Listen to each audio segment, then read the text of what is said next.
Dans le monde actuel, une info remplace l'autre, rapidement.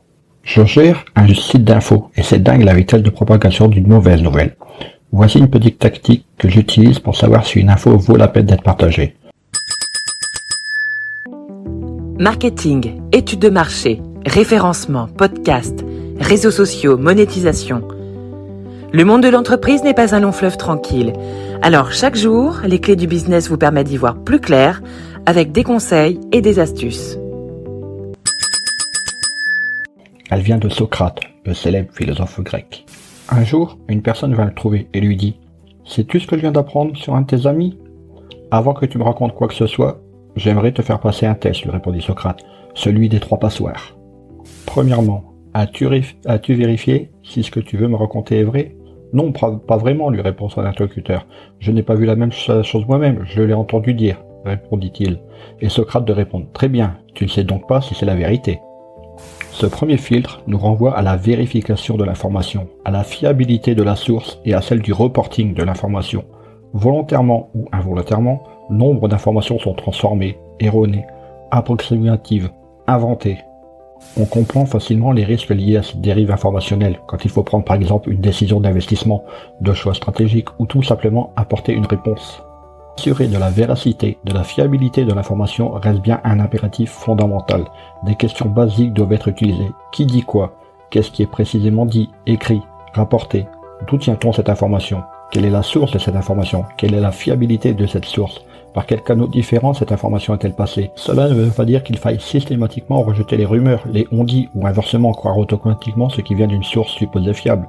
Si l'information semble méritée, il faut la vérifier, s'assurer qu'elle est fiable, authentique, significative, encore valide, donc pouvant être prise en considération. Revenons-en à Socrate. Il continue. Voyons maintenant, essayons de filtrer autrement, en utilisant une deuxième passoire, celle de la bonté. Ce que tu veux m'apprendre sur mon ami, est-ce quelque chose de bien ? Et l'interlocuteur de répondre « Ah non, au contraire !» Donc, continue Socrate, tu veux me raconter de mauvaises choses sur lui et tu n'es pas sûr qu'elles soient vraies. Ce n'est pas très prometteur. Nous l'avons bien compris, nombre d'informations sont loin d'être neutres. Ce n'est pas forcément un hasard si une information sort à un moment donné, qu'elle soit vraie ou fausse. Nous pouvons parler d'intentionnalité plutôt que de bonté de celui ou de ceux qui véhiculent l'information. Derrière la dimension informative apparente, l'information est aussi là pour convaincre, faire adhérer, choquer, faire agir. Elle peut donc se faire propagande, endoctrinement, manipulation, écran de fumée, dérivation. Il est donc essentiel là aussi de poser un certain nombre de questions. Pourquoi me communique-t-on cette information ? Pourquoi cette information sort-elle maintenant ? Qui la communique ? Avec quelles intentions possibles ? Que vise cette information en termes d'action, de réaction ? Rappelons-nous la phrase très pertinente de Winston Churchill.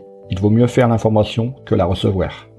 Et Socrate de continuer. Il reste une passoire, celle de l'utilité. Est-il utile que tu m'apprennes ce que mon ami aurait fait ? Son interlocuteur de répondre. Utile ? Non, pas vraiment. Je ne crois pas que cela te soit utile. Alors conclut Socrate. Si ce que tu as à me raconter n'est ni vrai, ni bon, ni utile, pourquoi vouloir me le dire ? Je ne veux rien savoir. De ton côté, tu ferais mieux d'oublier tout ça. Ainsi, sous réserve de la fiabilité de l'information et du décryptage de l'intentionnalité, il faut effectivement s'interroger sur l'utilité, la valeur ajoutée de cette information. À quoi cette information peut-elle nous servir ? Que nous apprend-elle que nous ne savions pas ? Que va-t-elle nous permettre de dire et ou de faire que nous n'aurions pas fait sans elle ? Que va-t-elle nous éviter de faire que nous aurions fait ? En complément de cette histoire de Socrate, prenons aussi en compte la citation de Peter Drucker. Le plus important dans la communication, c'est d'entendre ce qui n'est pas dit.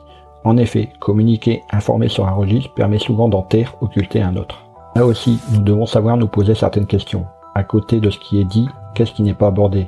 Et qu'est-ce qui devrait l'être ? Pourquoi se focaliser sur cette information et non pas sur une autre ? Alfred Sauvy disait « L'information c'est le pouvoir de dire, de décider, mais c'est aussi le pouvoir de taire, de dissimuler. Sans être paranoïaque, c'est aussi s'interroger sur que nous cache-t-on ? Quelles sont les informations manquantes ? Qui a intérêt à retenir l'information ? L'information transmise est-elle exhaustive ? Il faut bien être conscient que parfois l'excès d'informations et de détails est là pour masquer l'essentiel. Ainsi, dans notre monde d'information, tant pour les personnes que pour les organisations, il faut avoir, dans le bon sens du terme, un esprit critique, une capacité de discrimination. C'est pourquoi nous terminerons sur cette citation librement adaptée de Montaigne, ne jamais traiter les ragots de fausseté, ni les choses prouvées de vérité, sans avoir vérifié. Alors, au boulot. Avant de partir, j'ai une petite faveur à te demander. Est-ce que tu pourrais donner une note et laisser un commentaire sur ta plateforme d'écoute préférée ?